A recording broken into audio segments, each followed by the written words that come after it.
Merci de regarder Héritage Télévision. Bienvenue dans votre magazine d'analyse et débat, Forum des héritiers, un magazine de la rédaction politique de Héritage Radio et Télévision. Parmi les sujets dans l'actualité en République démocratique du Congo, il y a la fin de la mission du président de la République, Félix Tshisekedi, dans l'est de la RDC. Félix Tshisekedi a quitté Goma jeudi. Au cours de son séjour, il a notamment été à Beni, à Butembo, à Kasindi, à Bunia, ça veut dire dans le Nord Kivu, et en Ituri. Il a aussi rencontré les victimes de l'éruption du Nyiragongo du 22 mai dernier. Il a palpé les besoins et a inauguré un hôpital mobile. Il a également lancé les travaux de construction des abris provisoires pour héberger les sinistrés. Le chef de l'État dans l'est du pays, c'est aussi la rencontre avec ses homologues ougandais et rwandais. Il y a eu, par exemple, de la rencontre entre le Félix Tshisekedi et le président rwandais. Il y a eu des accords signés. Qu'est-ce qu'on peut attendre de ces accords? Qu'est-ce qu'on peut aussi attendre de cette mission? Après, bien sûr, cette mission de Félix Tshisekedi, c'est autour de ça que nous allons parler dans le Forum des héritiers. Je reçois pour vous Mandela Longa, bienvenue. Merci, Gloria. Thierry Kibumbe, bienvenue. Merci, Gloria. Merci, Je reçois aussi pour vous Augustin Kabasele. Augustin, bienvenue. Merci, Gloria. Merci. Ils sont tous journalistes à Héritage Radio-Télévision. Avec eux, nous allons parler de la fin de la mission du chef de l'État dans l'est du pays. Mandela Longa, le président de la République, a passé au moins 2 semaines à l'est de la République démocratique du Congo. Est-ce un nouvel espoir pour la population de cette partie du pays? Un nouvel espoir, oui. D'autant plus que le chef de l'État, Félix Tshisekedi, vient de concrétiser sa promesse de campagne. Il avait promis à la population de Beni, à la population de l'Est du pays, de s'y rendre, d'y rester pour comprendre ce qui s'y passe et savoir de quelle manière apporter des solutions durables. Parce que vous avez posé la question de savoir est-ce un nouvel espoir? Oui, nouvel espoir si seulement le séjour du président de la République va s'accompagner sur le terrain des actions concrètes, notamment dans l'amélioration des conditions de travail des militaires qui sont engagés au front et dans la révision des stratégies militaires qui sont appliquées depuis toutes ces années pour faire taire, une fois de plus, les armes et arrêter cette boucherie qui sévit les populations dans l'est de la République démocratique du Congo. C'est vraiment un nouvel espoir. Si les résolutions qui ont été prises au cours de rencontres que le chef de l'État a eues avec les acteurs de la société civile et toutes les forces vives de cette partie du pays vont être prises en compte par le gouvernement et traduites en action, notamment programmatique, pour qu'elles soient exécutées sur le terrain de manière efficace, c'est un nouvel espoir si la population du Kivu comprend qu'il est temps de faire la paix, qu'il est temps de s'impliquer pour le développement du pays, qu'il est temps d'aider les autorités à en finir avec cette guerre cyclique. Un nouvel espoir si Félix Tshisekedi ne fait pas de la complaisance avec des autorités qui sont sur place et en le poussant bien sûr à agir pour le bien de la population. Mais on a vu qu'au cours de son séjour, le président de la République a inauguré un hôpital mobile. Il y a des travaux qui ont été lancés, notamment la construction des 1500 maisons pour les sinistrés du Nyiragongo.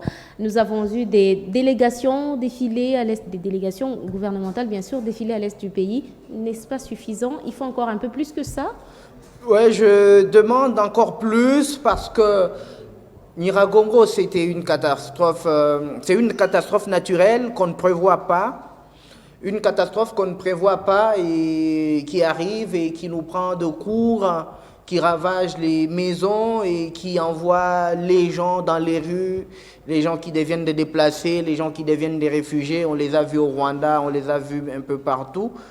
Les maisons ou les abris d'urgence construits Je pense que le gouvernement devrait étudier ou renforcer le mécanisme d'abord des surveillances de ce volcan-là de Nyiragongo, en équipant sérieusement cet institut d'études volcanologiques de Goma, et également en permettant à toutes ces personnes qui ont été sinistrées d'être réinsérées socialement et de bien retourner à vivre comme ils vivaient avant. On a parlé des enfants qui ont été séparés de leur famille. Comment on est en train d'assurer le suivi psychologique de tous ces enfants-là? Plus de 200, il y en a même qui n'ont pas été retrouvés, ou pour ceux qui ont été retrouvés, comment on les accompagne psychologiquement parce qu'ils ont connu des traumatismes dus à l'éruption volcanique. C'est en fait une situation difficile que la population de Goma a vécue et une situation qui devra être prise au sérieux par le gouvernement central. Il ne suffit pas de construire un hôpital mobile, une clinique mobile. Il ne suffit pas seulement de construire des abris, mais il va falloir trouver, penser, voir même à comment relocaliser la ville de Goma, parce que c'est des habitants qui sont en danger permanent depuis qu'ils sont là. Le volcan peut entrer en éruption à tout moment. En fait, le gouvernement doit penser à des solutions un peu plus pérennes et à répondre aux besoins immédiats de tous ces déplacés. Parce qu'il ne faut pas oublier, on ne doit pas se voiler la face, que les déplacés du Nyiragongo, même jusqu'à aujourd'hui, il y en a qui triment, il y en a qui ne vivent plus leur vie comme avant. Et alors, c'est au gouvernement d'apporter toutes ces solutions, de répondre à tous ces problèmes, en dépit d'autres problèmes économiques que nous avons au pays, mais de répondre efficacement. Mais là, hélas, on a entendu des voisins tels que les Kenyans, il y a eu même des personnes en privé, le Congo-Brazzaville, qui sont venus avec des aides à la République démocratique du Congo, ce qui est tout à fait normal.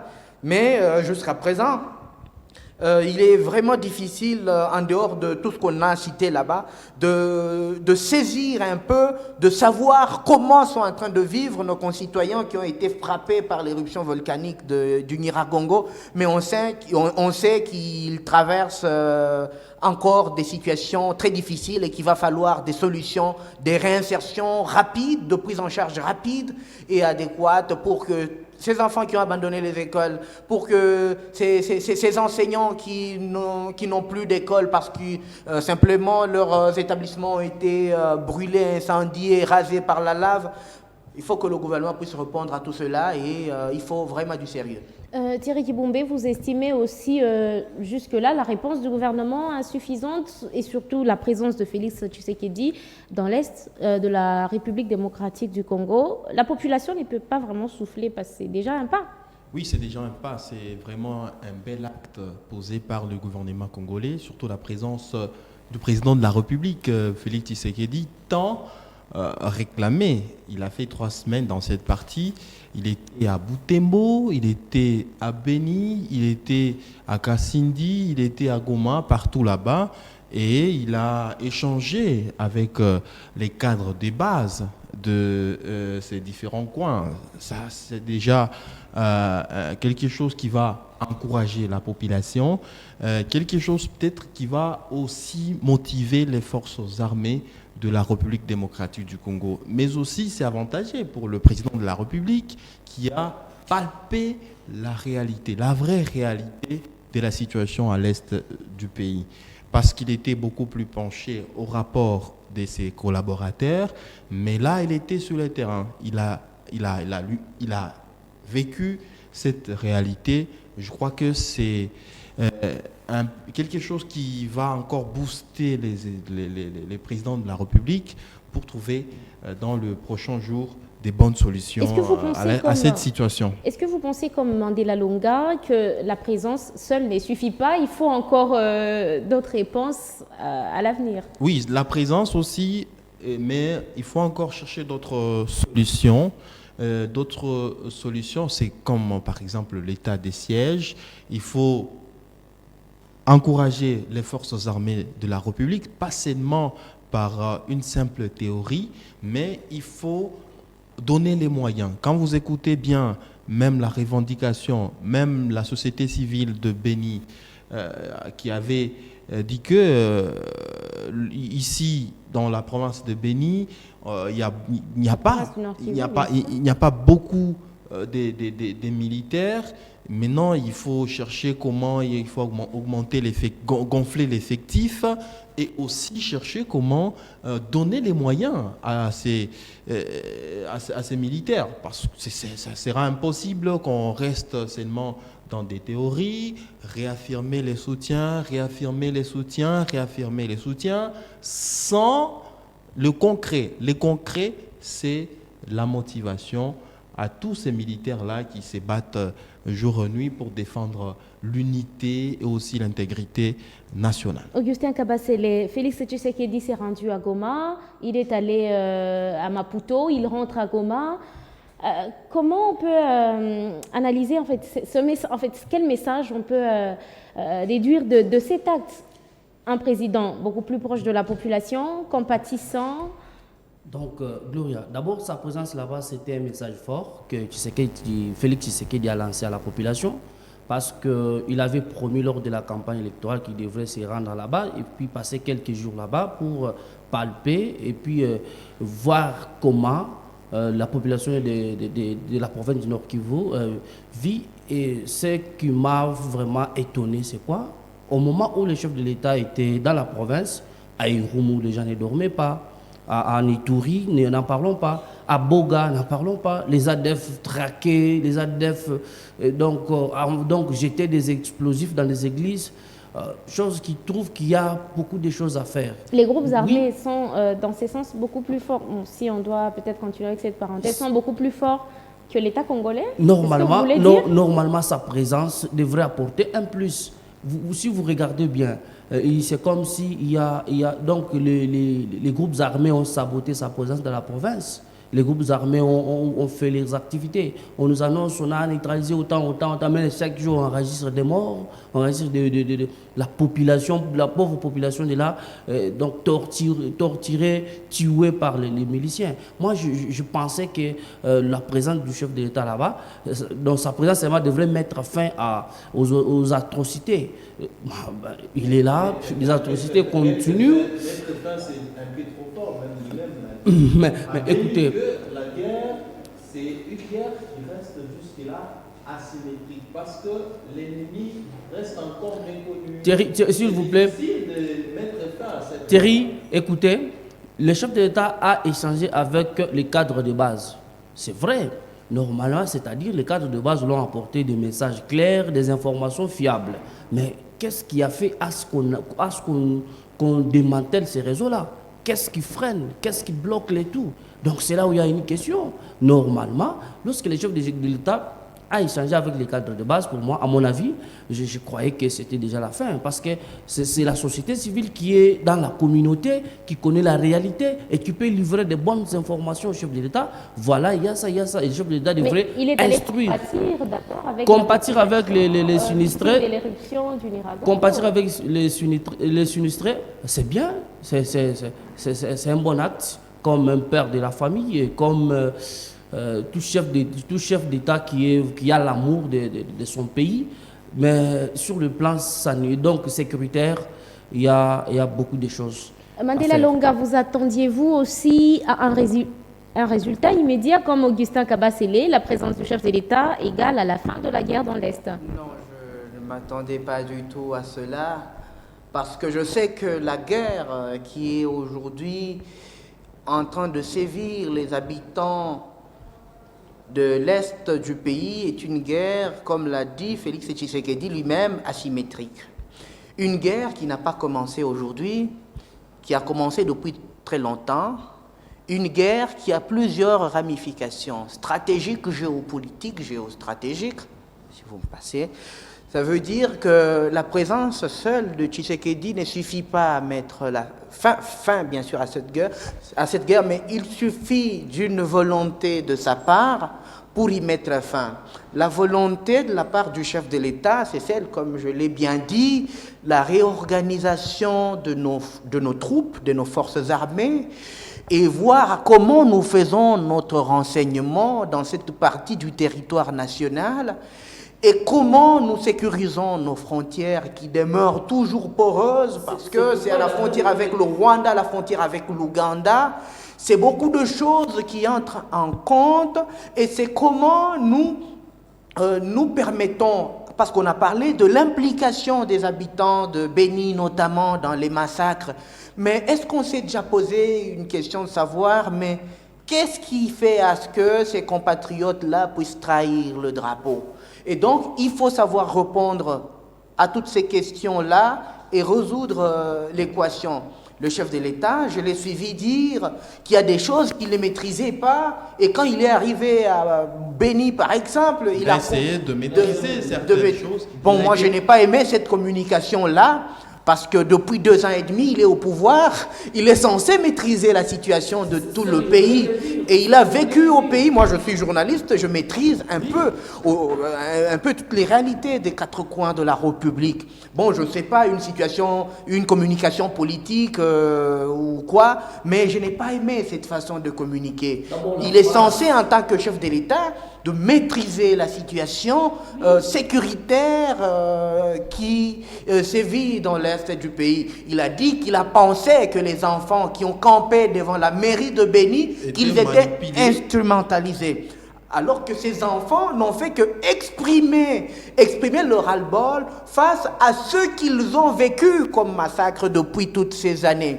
Au fait, pour ces enfants, c'était une manière d'attirer l'attention de toutes ces autorités nationales. Mais écoutez, nous n'étudions pas, nous sommes massacrés, il y a ceci, il y a cela, il y a notre école qui est en danger. Venez à notre rescousse. Heureusement que le chef de l'État a compris cela. Et nous pensons qu'en comprenant, qu'en maîtrisant maintenant la situation, qu'il va y avoir des solutions. Mais moi, je ne suis pas tout à fait d'accord avec cette autre façon de faire, de rendre un peu, vous voyez un peu les actions de l'armée, des questions sécuritaires, des questions stratégiques un peu publiques. Qui ont été dévoilées. Je n'ai pas aimé l'audience que le chef de l'État a accordée aux forces vives de Béni. Et puis une audience qui a été retransmise en direct sur la télévision nationale. Et curieusement, il y a par exemple le leader de la société civile. On peut parler là des faiblesses de la communication autour du chef de l'État. Il n'y a pas des drones, l'armée qui... Du sabotage.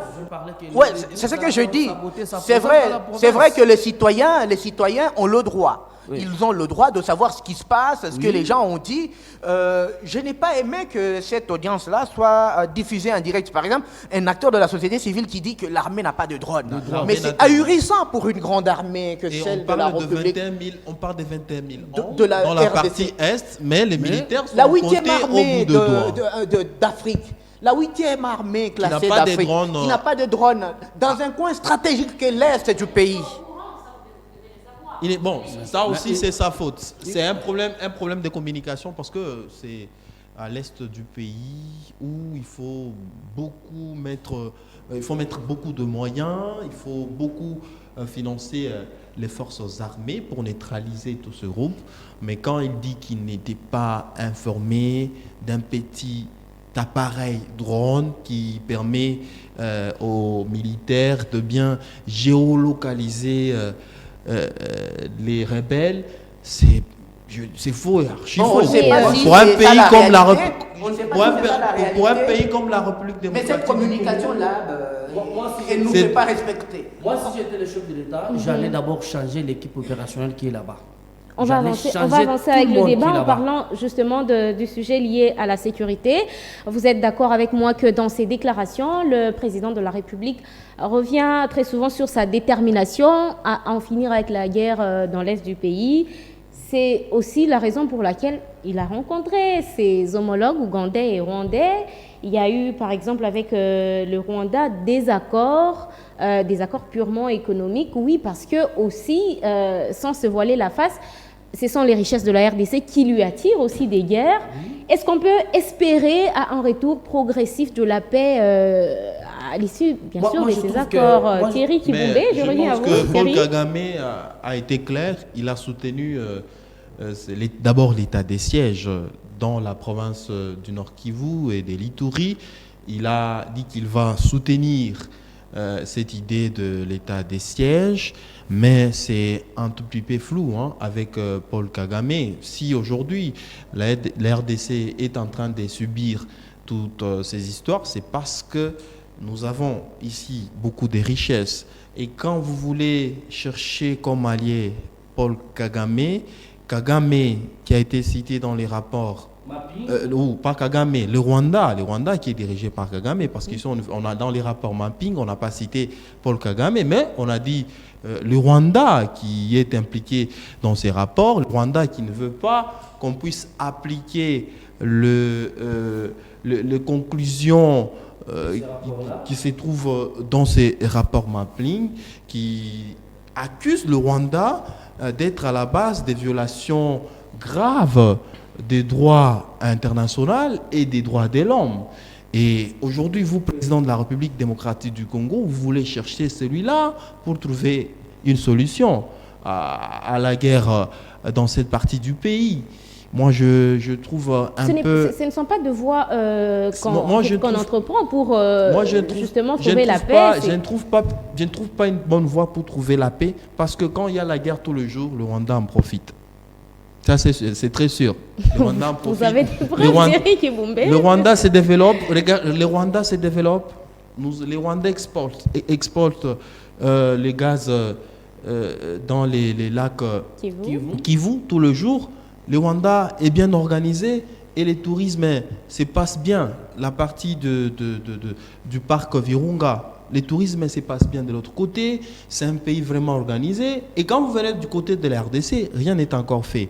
Et vous vous dites que non, je vais chercher des accords avec celui-là. Moi, je trouve que c'est un tout petit peu compliqué pour Félix Tshisekedi. Nous sommes des voisins. Des voisins, peut-être, c'est limité au niveau. Mais Félix Tshisekedi a dit que nous entretenons des bonnes relations avec le Rwanda. Oui, il on a peut peut-être s'arrêter au niveau des accords commerciaux, parce que quand vous voulez impliquer les Rwandais dans les dossiers sécuritaires, c'est-à-dire que vous allez tout dévoiler et le Rwanda prendra maintenant une bonne position plus économiques. pour bien vous surveiller. Moi, l'idée d'aller chercher le Rwanda pour trouver une solution à l'Est, c'est vraiment compliqué. Il faut se limiter seulement dans les accords commerciaux. Je trouve que le chef de l'État congolais devrait être prudent avant de signer ces accords-là. Le chef de l'État congolais devrait mettre toutes les batteries en marche pour d'abord analyser et trouver des pistes de solutions avant la signature de ces accords-là.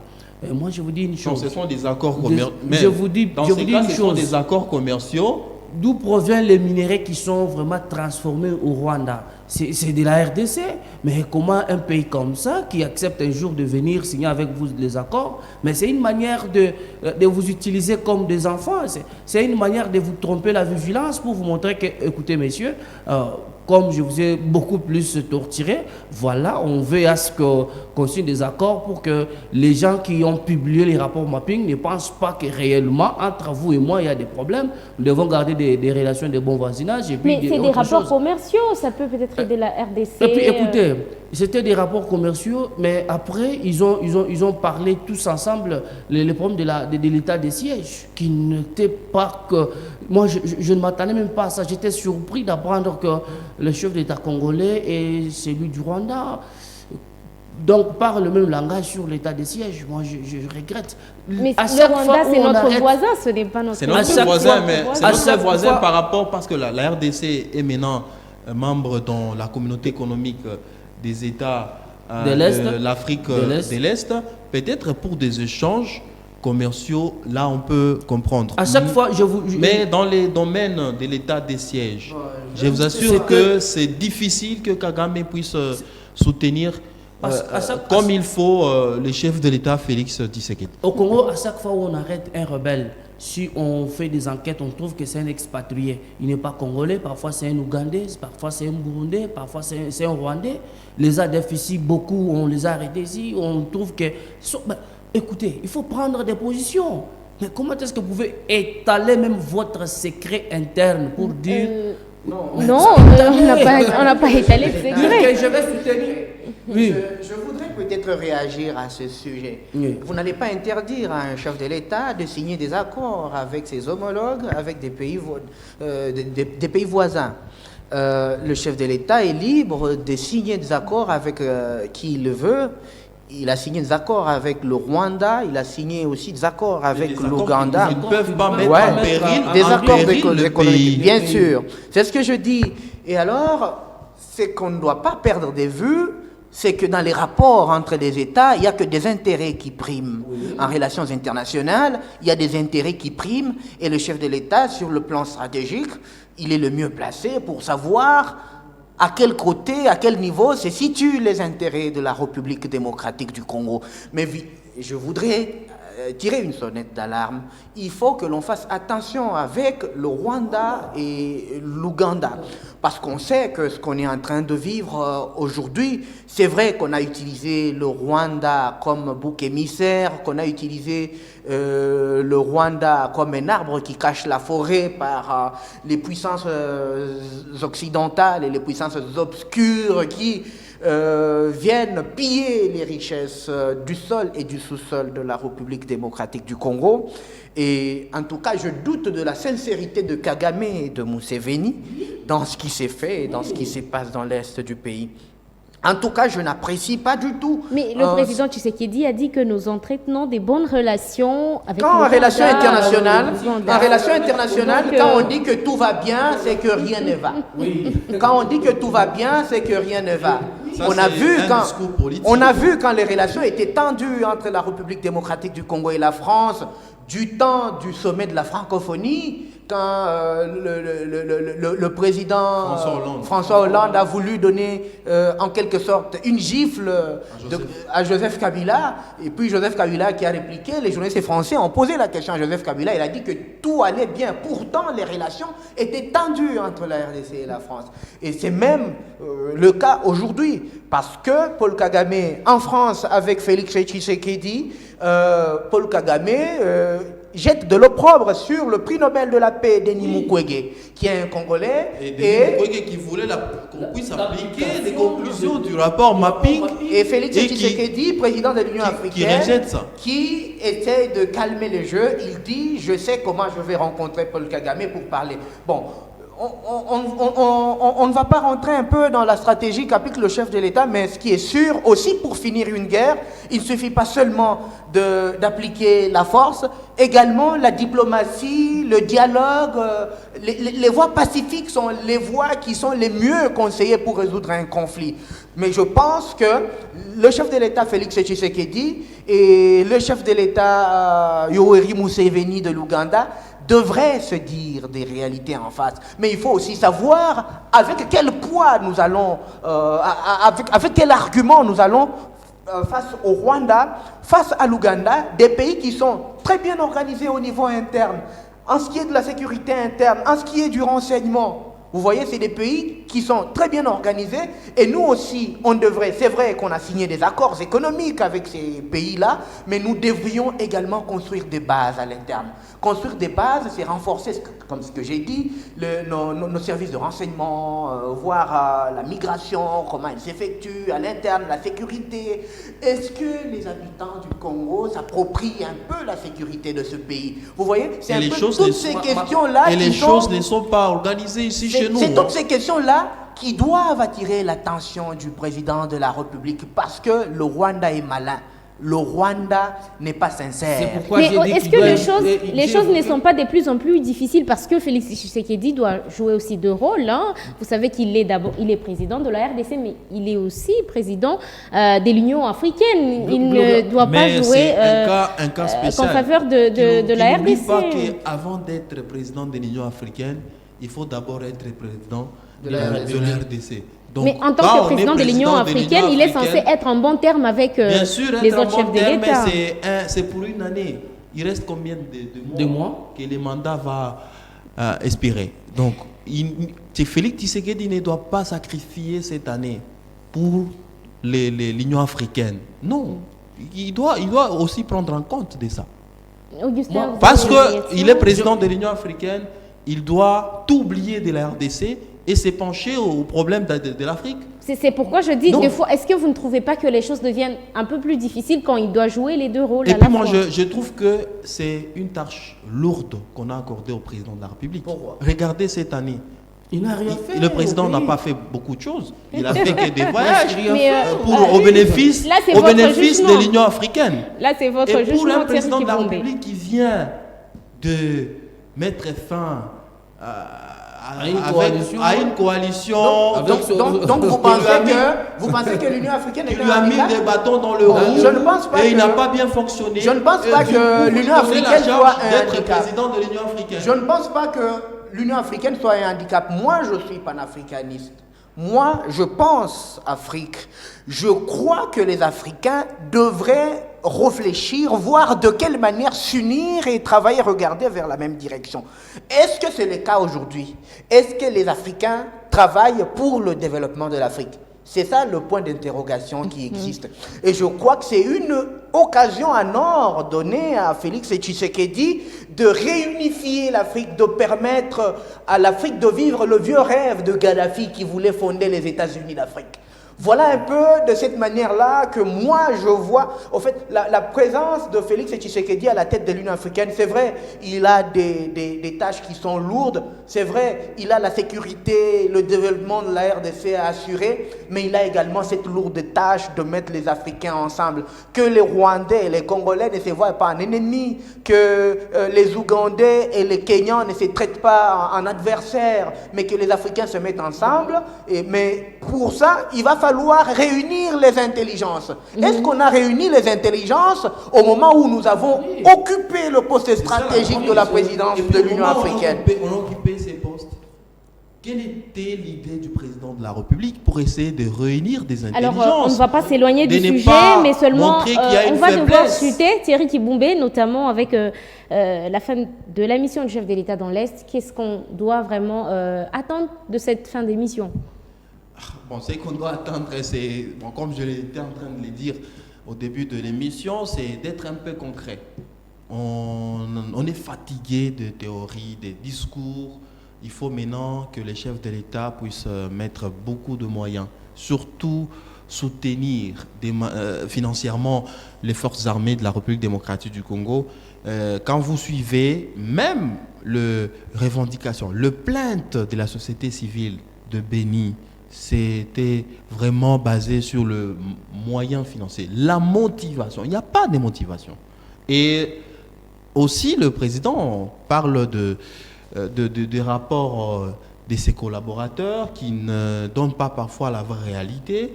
Mais comme il a maintenant la vraie réalité, il doit prendre des nouvelles dispositions pour... on ne peut pas mettre de manière définitive la guerre à l'Est, mais question de prendre un peu la position, question de maîtriser un tout petit peu cette situation. Je crois que ça sera une très bonne chose, mais à une simple condition, de motiver, de donner les primes à tous ces militaires qui sont à l'Est. Et aussi un contrôle efficace, parce qu'on dit que notre armée est un peu métissée. Hein. Nous avons beaucoup des infiltrés, des intrus. Maintenant, il faut chercher comment il faut encore une fois réformer notre armée pour permettre à ce qu'on puisse terminer cette situation incessante. Moi, je voulais que le chef de l'État d'abord change l'équipe opérationnelle qui est à l'Est. En tout cas, trop c'est trop. Dans sa présence, le chef de l'État dans la province du Nord Kivu, les rebelles donc jettent des explosifs dans une église. Les rebelles donc tuent les gens à Boka, tuent les gens à Irumu. Dans sa présence, en tout cas, normalement, il faut se poser des questions. Où allons-nous? Et pourquoi le chef d'État était parti là-bas? C'était pour mettre fin à la guerre, puis chercher des négociations avec Il est allé s'imprégner de la situation non. à l'Est. Écoutez, il y a un problème qu'on doit savoir.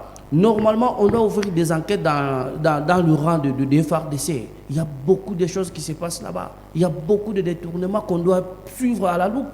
normalement, je le félicite parce qu'il avait ordonné, il avait autorisé à ce que les 3 messieurs qui étaient en Ituri soient traduits devant la justice. Et il y a d'autres qui se cachent dans la brousse. Normalement, on doit brûler la brousse pour que les singes et les souris qui sont là-bas, ils sortent et puis qu'on sache comment les arrêter. Normalement, on ne peut pas laisser un pays normal. Donc, dans un pays normal où il y a un état de droit, où on vous dit les chiffres c'est 21, et après quand on fait des enquêtes, on se rend compte que ce n'est pas 21, c'est autre chiffre. Normalement, les gens doivent répondre. Les gens doivent répondre dans ces pays ici. Merci Augustin Kabasele. Mandela Lunga. Oui, en fait, le chef de l'État est de retour à Kinshasa. Maintenant qu'il est de retour, le gouvernement de Warrior, on a dit que on parle bien anglais, Warrior, ça veut dire c'est des guerriers. Ils doivent maintenant montrer en quoi ils sont warriors devant les ADF dans l'est du pays. On doit voir le train de vie des militaires qui sont au front changer et des actions concrètes. Je n'en doute pas, le Congo a beaucoup de capacités, nous avons beaucoup de moyens. Il suffit justement d'un peu de sagesse, d'un peu de volonté, d'un peu de courage pour mettre fin à cette crise. Et ce que je n'ai pas aimé dans l'Est du pays, on a tellement multiplié les communications, même sur des sujets stratégiques. Est-ce qu'on fait déjà la campagne pour 2023 ou comment? Ce que je n'ai pas aimé, c'est la communication du chef de l'État. Par exemple, quand il dit à Goma qu'il ne connaît pas son salaire. Pourtant, lui nous a promis de tout nous dire, il nous a promis d'être transparent avec nous, il ne connaît pas son salaire, ok, on laisse, mais après, on verra que les gens vont publier l'argent que perçoit jusqu'à présent Joseph Kabila, président honoraire. Oui. Vous voyez, ça veut dire que le président de la République doit nous dire combien il touche parce qu'il travaille pour nous. C'est de notre argent qu'il est payé. Qui est ce travailleur qui peut travailler comme ça sans connaître nous, le contribuable congolais. Sincèrement, ça ne lui intéresse pas. Ouais, sincèrement, ça ne lui intéresse pas. On parle du séjour du président de la République dans l'Est. Oui. Affaire Jeep, il a dit oui, il y a des députés qui marchent à moto. Bon, mais je ne sais pas s'il y a des députés qui marchent à moto à Kinshasa, je ne sais pas. Est-ce qu'on ne les récompense pas parce qu'ils ont essayé de faire un forcing, parce qu'ils ont fait un coup d'État institutionnel à l'Assemblée nationale? Je pense qu'on doit maintenant changer le paradigme. On doit changer les choses. Mais ce qui est étonnant, c'est qu'il y a maintenant une contradiction. L'Assemblée nationale qui parle de dons, de crédit. On doit grandir dans la manière de communiquer. On voit que l'Assemblée nationale qui a communiqué, le chef de l'État, tel et tel qui a fait, c'est totalement différent. Ça veut dire qu'il y a un flou là-bas. Est-ce que l'IGF ne sait pas se saisir de toutes ces affaires pour voir comment les opérations se sont déroulées? On donne des jeeps, 27 millions de dollars américains, pendant qu'on est en état de siège, pendant qu'on a le coronavirus, pendant qu'on a beaucoup de problèmes au pays.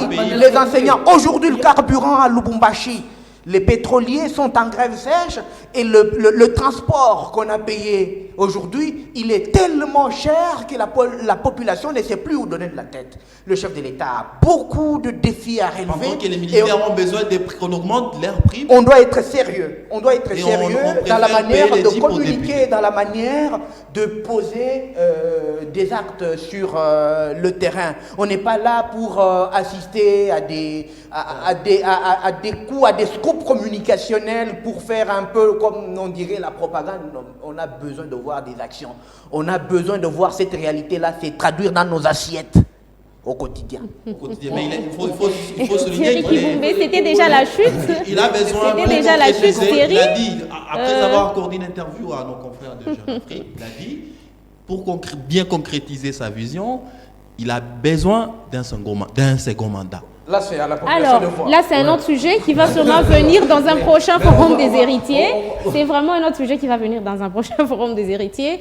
Et c'est la fin de ce magazine. Merci d'avoir été avec nous. Aujourd'hui, nous avons parlé de la fin de mission du chef de l'État dans l'Est de la RDC. Quelle perspective? Et pour débattre, j'ai reçu Mandela Lunga, Thierry Kibumbe, ainsi que Augustin Kabasele, tous journalistes de la rédaction de Héritage Radio-Télévision. Merci à vous tous d'avoir été avec nous et à très bientôt.